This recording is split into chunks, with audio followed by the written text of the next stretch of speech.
Hi, William Lee Golden. How are you? I'm doing good, Jimmy. How you doing? Good. Welcome to Celebrity Spotlight. Great to have you on with us. Of course, you're a country music and gospel music legend. You're a member of the Oak Ridge Boys, of course, with over 40 million records sold, 30 top 10 hits, 5 Grammy Awards, 4 Country Music Awards, dozens of number one records. So great to have you on with us. So Well, excited to man, talk to it's you. thrilled to be here with you, Jimmy Deal. Great to have you on again. Also, I want to ask you. I know you've been very busy lately. You're touring. You have your own solo group, William Lee Golden and the Goldens. You're touring with the Oak Ridge Boys. Tell us about what's going on.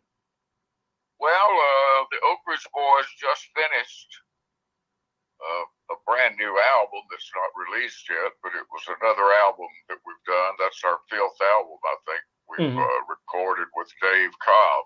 Right. And Dave is, as you know, is one of the hottest record producers in Nashville right now. Right. But we finished the album, and I'm not sure the release date on it, but it's all been mixed, and it's a great album. I'm happy to be a part of it. It's actually the first album that the Oak Ridge Boys have recorded. We did it in January and recorded the tracks and all, and but that was when we have the Oak Ridge Boys have a new member, Ben James. He's a young bluegrass high tenor singer, and he's an incredible singer, and has filled in where Joe Bonzel had to get off the road because of physical conditions that Right. wouldn't allow him to tour after the Christmas tour this past year. So it's a thrill, man, and being in the studio with Dave Cobb again is always a treat. And then to be recording with Ben James, that was a whole other experience. It's a wonderful experience. And then being out touring with the Oaks and with my family.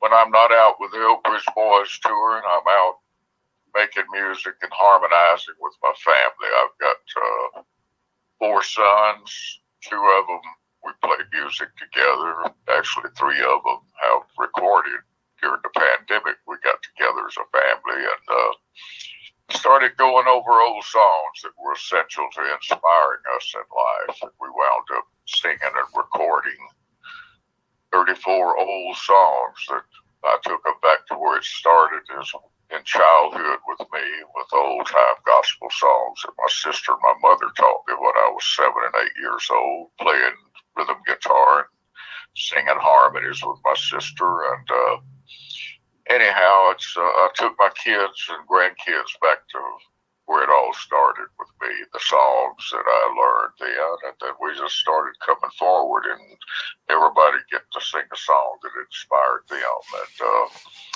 so Chris, he's my third son. He played with the Oaks for 17 years, played drums with the Oaks and played rhythm guitar 1 year with them. Right. Prior to that, and anyhow, he sings. Great singer, and he's singing lead on a new video that we've got coming out next week.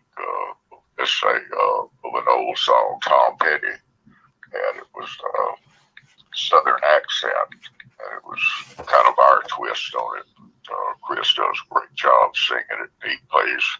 It's the only song he plays piano on the session. Also, song when he sings that.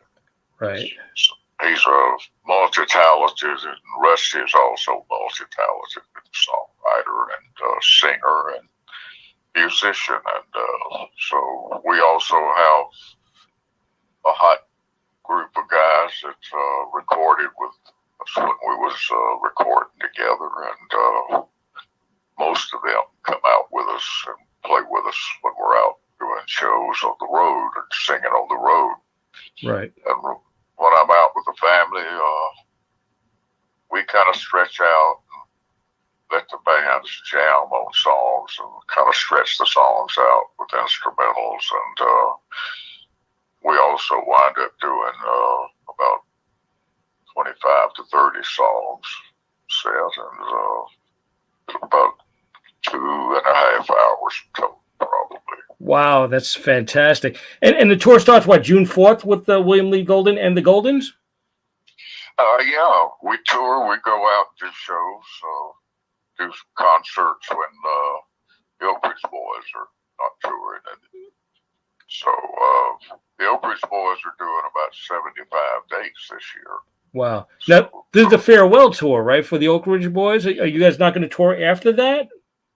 Well, it's what it is right now, but Joe had to say farewell, and that was when he was still here at the time that was originally started, and but he didn't last but a couple of months until his physical condition would not allow him to travel anymore and sing anymore. Right. So it's a thing that he's helpless in, we're helpless in, but God works in mysterious ways. And to have a young guy that's Ben James, I got grandkids older than he is. Yeah. But, to have him come in and to step right in and know every word of every song and every lick of harmony where it should be, and it's been amazing, man. And so I don't know. I personally feel like that we should. Joe has had to pass the baton to Ben James. I think that the next one that has to leave should pass the baton to someone that is equally as good or better and fits and can sing Oak Ridge Boys songs and keep them alive. Right. And I think that's the way it should be done. We should pass the baton because that's how we all got here. We come individually and we all replace someone was in that position. And I think to be fair with the fans, the people that have supported us so long, we at least deserve to kind of give them an opportunity to see some young, great singers and musicians to kind of help pass the baton and keep the music alive that we've been so fortunate to be able to record and to sing and to tour and sing them in person for all these years. And, absolutely. The Oak Ridge Boys we do about a 90-minute show with the Oak Ridge Boys, and it's kind of hit record after hit record, and that's kind of how it feels. Yeah. Best to do it, and it's all about the music, really, and whether it's with the family or with the Oak Ridge Boys, it's about having fun, singing great songs. We wouldn't be able to do it if it wasn't for the great writers, and that's who we honor the most, giving us some songs to have in our arsenal of songs to be able to sing and perform and enjoy them. And make it your own for the moment. You know what I mean? Absolutely. You get into it. I do. I get into a song. I have to listen to it and really get deep into it until I'm telling the story of what I feel then. Right. Because I've had certainly a tattered life and know about the different emotions and in life and being on the road 150 to 200 days a year that we did for 50 years can sometimes be rough on relationships. I'm sure. And the guys that can hold it together, it's my hats off to them, but I've not been able to do that. And consequently, there's a chapter in my book called Trying to Love Two Women. Right. And that was part of my life at that time. And the rest of the stories in that book too, because it's I'm with my fourth wife, and so life is good. And I still love all my wives and most of my girlfriends. So awesome. Yeah, of course, the book you're talking about is called Behind the Beard, with 200 never seen before photos. tell us about putting that book together. I know it was not an easy task, right? Well, it wasn't.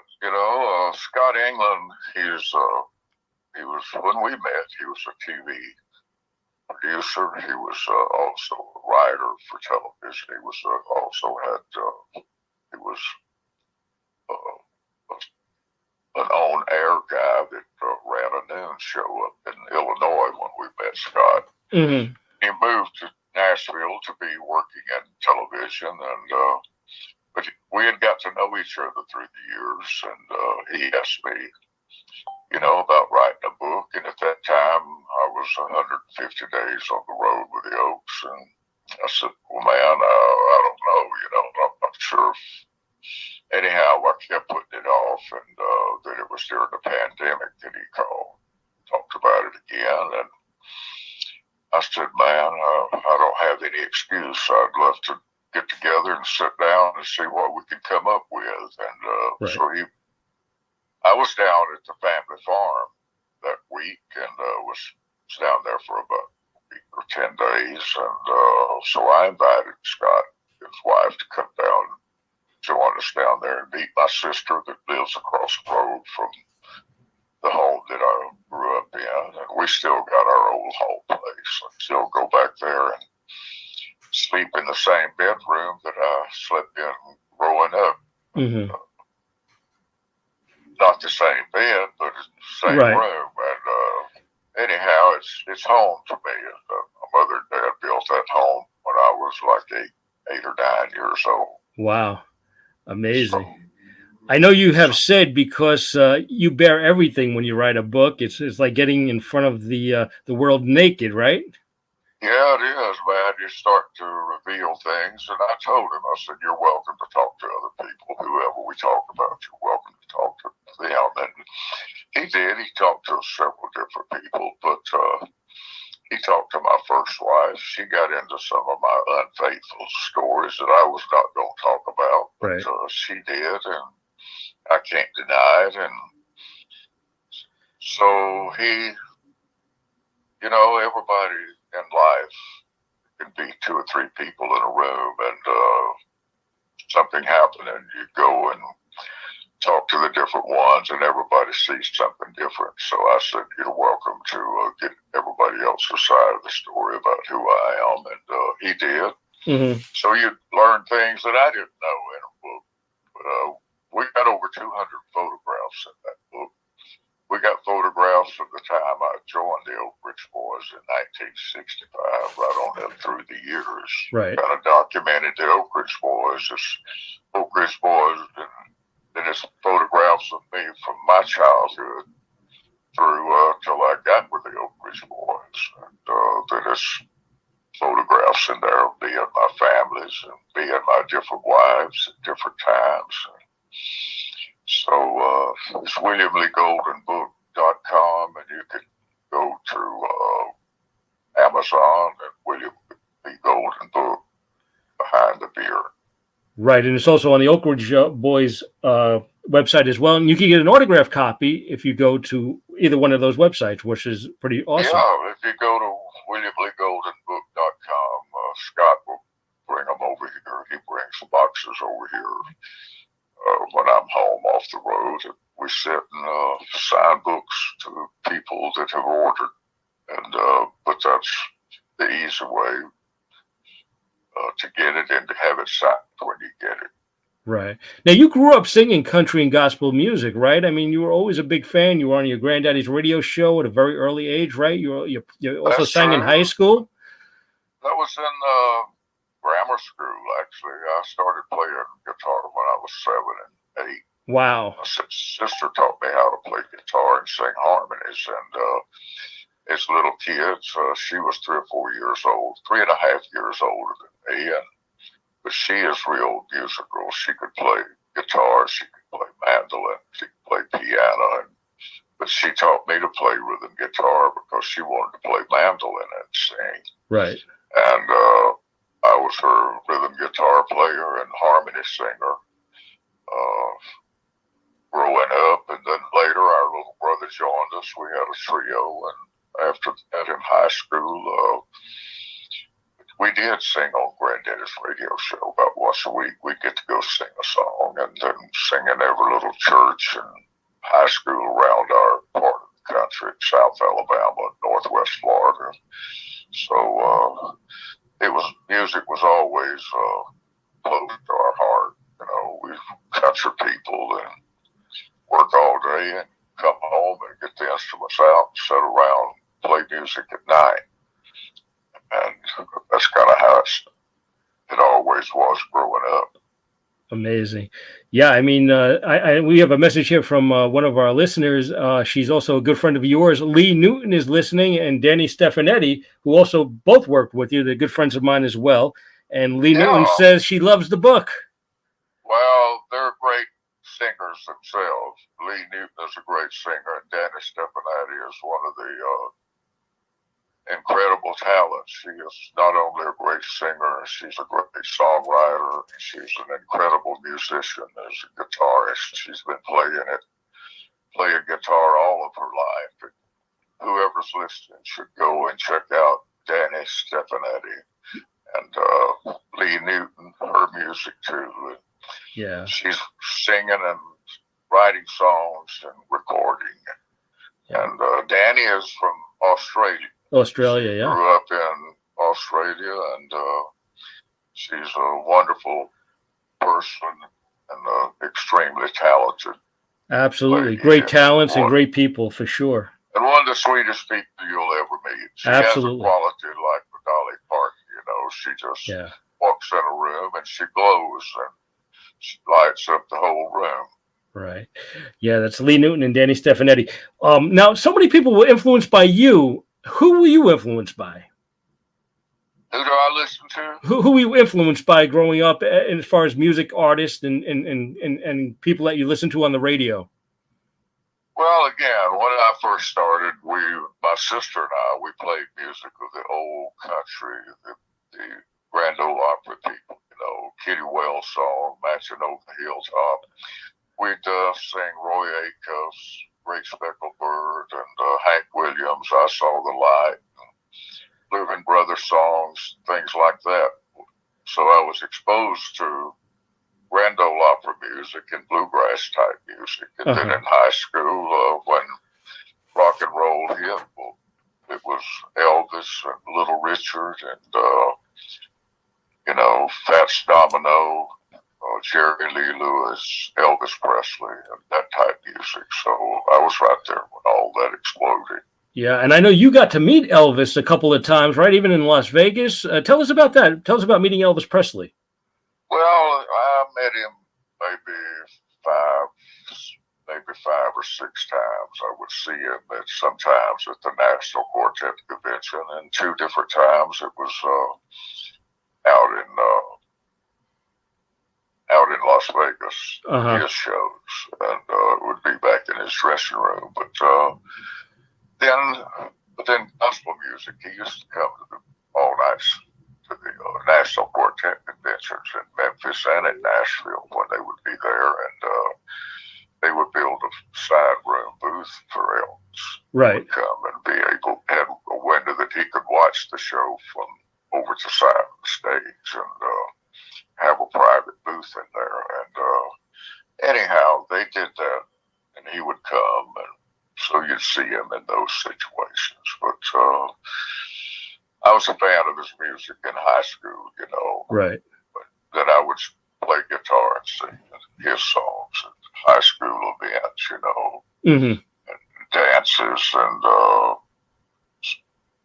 anyhow, I'd take the guitar to school to sing Hound Dog, Don't Be Cruel, and some of those songs. Right. Yeah, I know you also worked with Johnny Cash, right? And you recorded a Johnny Cash song. We did work with Johnny Cash. We actually toured some with him and went to Las Vegas with him and to Lake Tahoe. It was part of the show, opening the show, and then going on and joining the choir when he would get to singing songs down in his show. So we did, and we got to know Johnny and recorded some songs with him here at his studio in Hendersonville, here where we all live. Right, he was a neighbor. Yeah, he sure was, and but he would invite us to different events over at his home. He'd invite the group and our spouses, and we'd go over and visit. Right. Yeah. I mean, and we have a question from a listener who wants to know, where did the Oak Ridge Boys name come from? It came from Oak Ridge, Tennessee. It was during the time of Second World War time, and it was during the development of the atomic bomb, and they had the scientists and engineers that were sequestered there. Mm-hmm. So this is a group. They went in as I think the Georgia Clodhoppers or something. Bonnie Fowler had the group, and they would go in and sing on the weekends. They wanted them there every weekend to sing songs and entertain the people. That was their favorite group. Right. They would have different people coming in, but anyhow, they got to be regulars there, and they changed their name to the Oak Ridge Quartet. Wow. Thought that was better than the Georgia Clodhoppers. Yeah. And you were always a fan of the Oak Ridge Boys, right? Long before you were a member. Well, I was a fan, and I was a big fan of the group, and yeah, it was where I lived down in South Alabama. It was they would occasionally come down that way to Pensacola and Mobile and Bonifay at the big all-night sundown till sunup singing. They'd be having a dozen quartets on there, and Oak Ridge Boys would be on. Right. It'd be a once-a-year deal. And anyhow, meeting those guys, and through the years, but I've always I've loved all kinds of music. I love good rock and roll, and take my kids. They grew up me taking them to good rock and roll shows that would be coming into Nashville on my days off on the road. It'd be a big show down at the Municipal Auditorium, and I'd buy tickets and go see it. Right. And take my kids with me, and I still love to go to great shows. I've seen the Rolling Stones probably 8 times, and Bob Seger used to be a favorite. Bruce Springsteen, people that I love. Right. How hard they work when they're singing and on stage, and how much they give of themselves. And these guys are some of there's a reason they're successful. They give it over 100%. Absolutely. And, those guys, you go see them, and you get to see a 3-hour show, and so that's what's fun. Great music, keep the music going. Yeah. What about Elvira? It's become a signature song for the Oak Ridge Boys. How did Elvira come about? I know you guys used to perform it and then decided to record it, right? What happened is our record producer, Elvira, was 16 years old. We recorded it. Dallas Frazier wrote it. He had it out on an album at the time he wrote it. I think it was released as a single, but it didn't quite get the traction. And I remember hearing it on Kenny Rogers, the first edition album that he had, and I used to listen to that Something's Burning album a lot. And Elvira was on there, but it was a different feel, a different version, and Charlie Rich had it on his Behind Closed Doors album. And other people had cut it, but Ron Chancey had the idea of utilizing, because on some of the Oak Ridge Boys country songs, one guy would take a lead line, and then the next guy would step up, take the next lead line, and we kind of threw the ball around. And each guy would get to take a line, like on American Made, and You're the One in a Million, some of those type songs. Right. Different guys got different lines, and so Ron Chancey wanted Joe to sing the lead part, and Richard to do the Papa Mau Mouths. He wanted to kind of throw it, because we had some success in country songs where we were kind of throw the lead lines around. Right. And that's what they did, and we had so much fun recording it that was out touring, and we decided we was in Spokane, Washington the first time we did the song, and dropped it in the middle of the show, and just to see if we could remember. We rehearsed it in the sound check in the afternoon before we opened the doors, and that night when we did it, at the end of that song, that crowd exploded with enthusiasm and screaming and cheering and clapping. Wow. And would not stop. They went on and on and on, would not stop. And after a bit, we said, what do we do, guys? He said, let's sing the song again. Right. And we did, and it was the same exact thing happened that time. I mean, nothing we had done come close to that. And so we sang it again and had to do the same thing. I mean, we sang it 3 times and then went on with the show. We said, hey, we got more songs we want to sing. Right. And we did the rest of the songs that we were going to do, and nothing ever got them close to the excitement that song got them. Right. And after we did the last song, which we thought would be the song coming off, that would get the crowd going, they still wasn't where they were. So we did Elvira one more time. But we did that night in Spokane. Next night in Seattle, Washington was the same thing. And the third night in Portland, Oregon, it happened again. Right.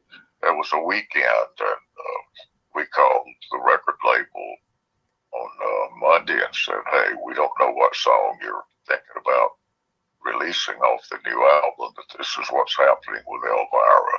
Right. And said, if it's doing that to every town, the past 3 towns, it has to have something special. So you might want to try putting it to radio and see how they respond. If it's anything like in live, it'll explode. Sure enough, it went to the top of country charts and spilled right over into pop and rock and roll and everything that was playing good music. Absolutely. It was on every radio station. All the pop albums had it on there. It was such a great song and still is, and it never gets old. No, it don't. And it's a song that little kids still love. Yes. It was a friend. She's a singer that we just did a video with Elvira with the Oakridge Boys again. And because we put it on a new album that's coming back out, and we wanted to do a video with that version. So we did, and invited a bunch of people. That hasn't been released yet. Kid Rock and a bunch of country music people, John Rich, wow, Big and Rich, but a whole bunch of country people come to a club and it was, they were singing it. It was a house band was singing it there, and Danny Cincinnati was in that house band singing it, playing. So, it was, that has not been released though, but it will be released later on here too. Oh, we're looking forward to that. And also you talked about the Christmas tour that you guys had. And of course, one of my favorite Christmas songs became a classic, Thank God for Kids. How did that song come about? Well, Eddie Raven wrote that song. And again, it was, we didn't get it the first, he had it on his album. And he had written that like 7 or 8 years prior to Oakridge Boys recording it. And we were doing a Christmas album, and he brought the song to us. Said, guys, this may not be a regular Christmas song, but I think it would fit this album that you guys are doing. And we listened to it and loved the song. I got to sing lead on it, and it was released around Thanksgiving or just before to radio. Right. To push the album for Christmas sales. Right.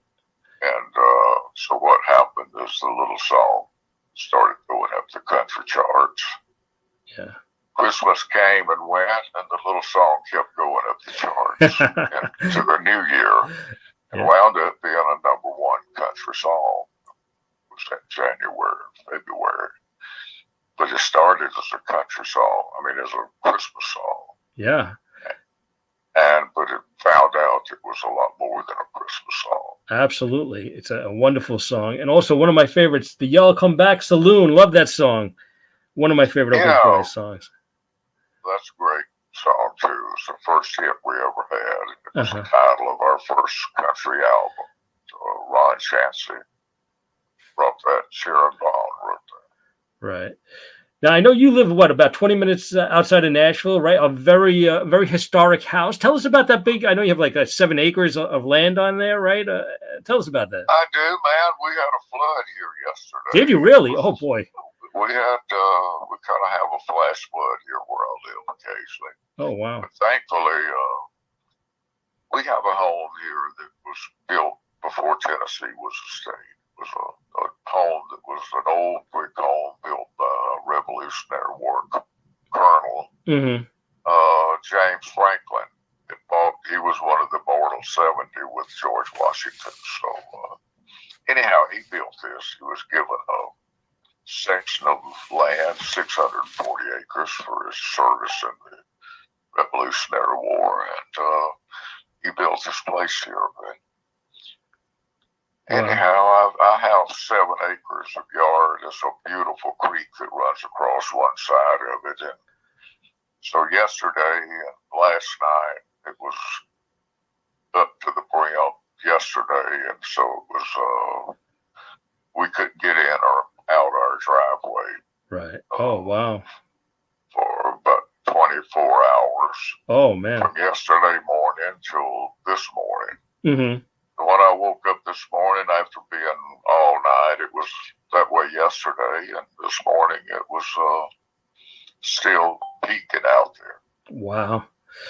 So, yeah, I got to hang out with you guys a long time ago when you guys came to New York City at BB King's.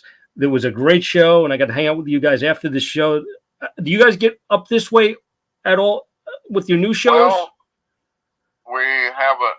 I don't think we have anything. We got some maybe coming up into Pennsylvania. Mm-hmm.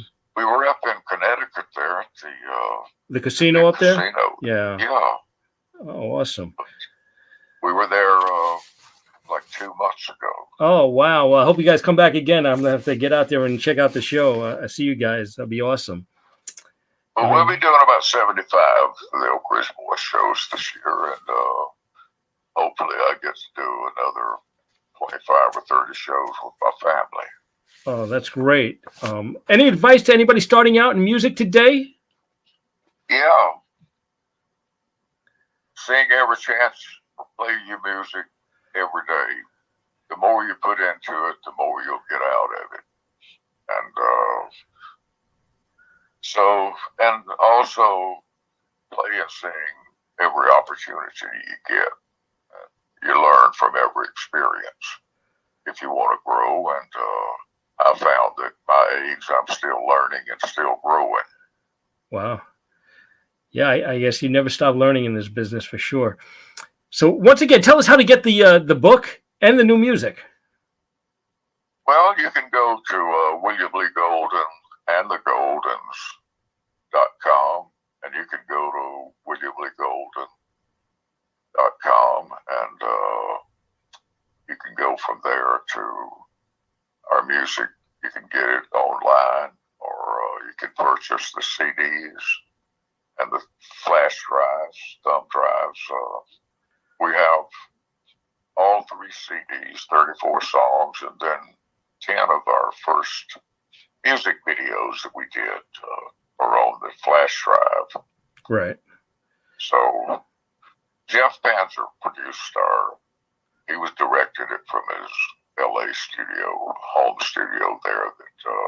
But he was directing all of our recording sessions, had cameras in there that was capturing everything we did with the family. Right. And we've been slowly releasing those for the past 2 years. Every 6 or 8 weeks, we'll drop a new video from our recording sessions, music videos that we put together after the sessions. So This week will be Southern Accent coming out, I believe. Oh, great. Do you enjoy doing videos? You like filming videos? Well, it's when you got people like Jeff Panther running it, he captures what's going on, and then it's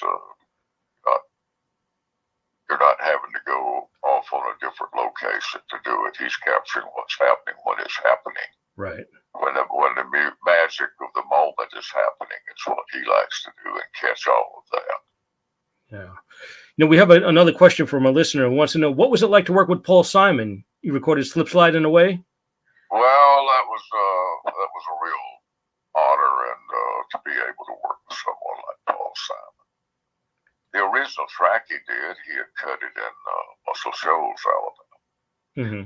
And for some reason, there was some part of some instrument that he redid the track. We went up and did the track, the original track, and then he called us and wanted to come back and do it. He put another track together and wanted to redo it. And we did. We went back and redid it with him, but it was him and I guess Phil Ramone there. Okay. We got to be in the studio with him and work with him, and he was particular. He knew the sounds he wanted, and he was able to get that out of us, and to be right there and he'd replay the tracks for us. But we flew to New York after the tracks were made, right, and put our vocals on with him up there. Oh, wow. So that's pretty awesome. I want to thank you so much for joining me on the show today. It's been an honor. You're a legend in your time. Thank you so much for taking the time out to talk to me tonight. Well, Jimmy, thank you for letting me be on here, man. Everybody talks about you in this Star Radio and on iHeartRadio, and I know Danny's had a great time there, and you did her great. So thank you. Thank you for letting me be a part of it. Hey, listen, before I let you go, you think you could do a quick lineup for me? Say, hey, this is William Lee Golden. You're listening to Jimmy Deal on Ceebrity Spotlight. Yeah. Hey, this is William Lee Golden with the Oak Ridge Boys. You're listening to Jimmy Deal on Ceebrity Spotlight. Well, thank you so much. I really appreciate it. And you're always welcome to come back anytime you would like. And I wish you all the best with the tour, with the book, and with all your new music. Thank you, Jimmy Deal. Thank you, William Lee Golden. Thank you so much. I appreciate it, buddy. Yes, sir. Take care. Talk later. Have a great night. We'll talk soon. Take care. All right. Bye-bye. Bye. A legend right there, William Lee Golden, the Oak Ridge Boys. Such an honor to have him on Ceebrity Spotlight tonight. And I want to thank also my friend Lee Newton's out there. Danny Stefanetti, thank you so much for joining me. And, they're fantastic people and great artists. Check out their websites as well, DannyStefanetti.com and LeeNewton.com. Both of them are great music, great artists, and great people. Also, I want to thank everybody else who was listening tonight. I know producer Cindy has been sending me names out here of people who are listening. Millie in Canarsie, I know, is out there watching. Beryl out there in Virginia. Thank you so much, Beryl. She's a friend of mine. Also, I know her dad is also out there, and he listens as well. And Tom Payton, thank you so much, Tom. I really appreciate it. I know I got Trisha out there in Sun City, Florida. So many people who listen to this show every week. I really do appreciate it. Coming up next on Ceebrity Spotlight, we have a lot of great people coming up. It's Elvis's first fan club president and girlfriend, Kay Wheeler, is going to be here. She also dated Elvis for a little bit, and she'll be here Monday. So this coming Monday at 7 p.m. Eastern time, 4 p.m. Pacific time, we'll be right here back on Ceebrity Spotlight with Kay Wheeler. We'll have a lot of great Elvis stories and some stories you're going to really appreciate that, not heard every day about Elvis. Also, Rodney Allen Rippey's going to be here, a legendary actor from the old television commercials for Jack in the Box. I remember Rodney Allen Rippey. He's got a lot of new stuff going on in his career right now. We'll talk all about that. Actress Louise Sorrell will be here. She was on the old Star Trek. She was also on many soap operas. I'm looking forward to speaking with her. She'll be here. And a lot of great people on the way to it. My friend Elaine Ballas from out there in Hollywood. She's going to be direct from the Hollywood Boulevard there and tell me all about the Hollywood Museum and everything that's going out there in Hollywood. And with her own career, she's been on in a lot of movies and all types of stuff like that. And also so many other people too on the way. Also, we have the CEO of Game Changer Entertainment, my buddy Carrie Calvin will be here. His dad was one of the original Shy-Lights. We're going to talk to him about that. They just received a star on the Atlantic City Walk of Fame a couple of weeks ago. So we'll talk all about that. That the Shy-Lights were a great group, and he has a lot going on, and he has a clothesline and music coming out and music that he produces. So we have a lot to talk about with him. And also a good friend of mine, the world's leading John Denver tribute artist. His name is Ted Vigil. He's going to be here. He's got a show coming up in, I believe, in July in Long Island. So we're going to find out all about the show. We'll talk to him. He is a fantastic performer. That's Ted Vigil, the world's leading John Denver tribute artist. Also, Roy Hamilton Jr. will be here. He's got a show out in Las Vegas right now. His dad was, of course, Roy Hamilton, and he had songs like You'll Never Walk Alone. Elvis was a big fan of his dad. So we'll talk to Roy Hamilton Jr. about his show in Las Vegas, about his dad, and all the great music that his dad had out and produced, and the show and music that he's producing as well. So it's going to be very interesting. And Dean Butler is going to be here from Little House on the Prairie. So we got a lot of great people, and there's more too on the way. So we'll let you know about all of that. I want to wish you a very happy. It's been an Ascension Thursday for all the Catholics who celebrate Ascension Thursday. I hope you had a great one. I wish everybody a great weekend. We're just about up. It's Friday Eve right now, Thursday night. So I hope you have a fantastic weekend. Join me again Monday. So make plans. Monday night, 7 p.m. Eastern Time, 4 p.m. Pacific Time. Kay Wheeler will be here. It's going to be a great show about Elvis and about her career. And she's, they call her the Queen of Rock and Roll. And we're going to find out why. So looking forward to that. Thanks again for everybody who's out there listening. I appreciate it so much. And we will talk again on Monday. Have a fantastic night and a great weekend. I'll see you on Monday night with Kay Wheeler.